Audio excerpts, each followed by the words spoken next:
السلام عليكم، ازيكم يا حبايبي؟ عاملين ايه؟ يا رب تكونوا بألف خير. النهارده مع بعض هنعمل لسان العصفور.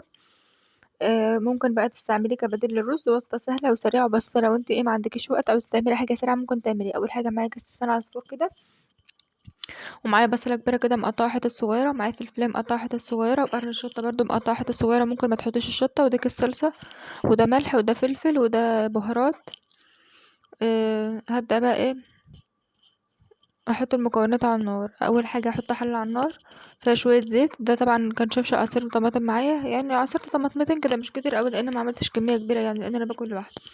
انا حطيت شويه زيت حلوين كده، وبعدين نزلت بلسان العصفور.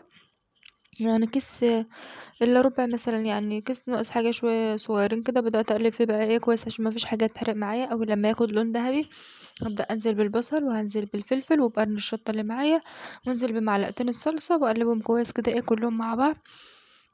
كده اما بنزل بالصلصة الاول قبل ما احط الطماطم بتديله لون احمر كده وحلو للسان العصفور بتاعي.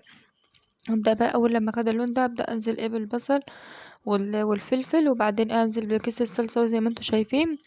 اقلبها ايه كويس كده مع بعض، تاخد تشويحة كده شوية، ما هدي على النار عشان ما تتحرقش معايا، تتشوح ايه كويس بس كده. بصوا ما شاء الله، اقلبها ايه كويس مع بعضها كده. هقلبها كده شوية وبعدين ايه ابقى انزل بقى ايه بعصير الطماطم. طبعا هحط عليها شوية ملح وشوية فلفل اسود وشوية كمون، واحط عليها ايه كيس البهارات بتاع اللي هو فاين فودز ده. حاسه احسن من المرقه كمان، بيدي طعم حلو قوي. بصوا افضل بقى اقلب فيها اهو. حطيت الملح وحطيت شويه كمون وحطيت المرقه اللي هي الفاين فودز اللي انا وريتها لكم قبل كده دي.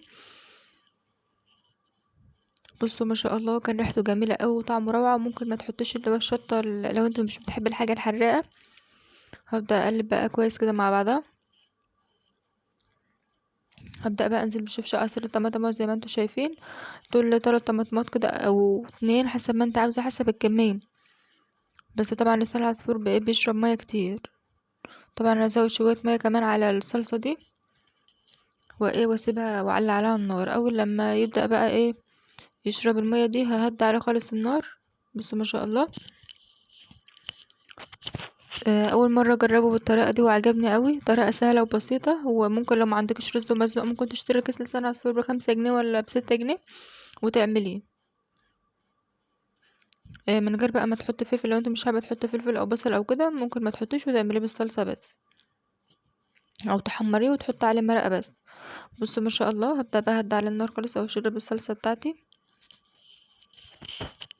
ما شاء الله، طريقة جميلة وسهلة وبسيطة وحاجة سريعة. ودي طبعا تنفع للمغتربين، لو معظم اكلاتنا يعتبر حاجات سريعة للمغتربين.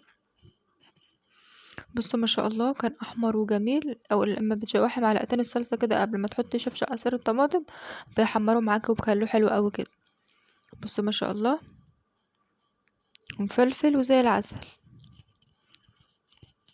طريقة سهلة وبسيطة وتعمليها في أي وقت، ومش بتاخد منك وقت كبير، يعني بتعمليها في أقل من 10 دقايق. جربوا بقى الطريقة دي وقولوا رأيكم في التعليقات، وما تنسوش بقى اللايك والاشتراك في القناة وفعلوا زر الجرس عشان يوصلكوا كل جديد. السلام عليكم ورحمة الله. استنونا بقى في فلوج جديد، أكلة جديدة. السلام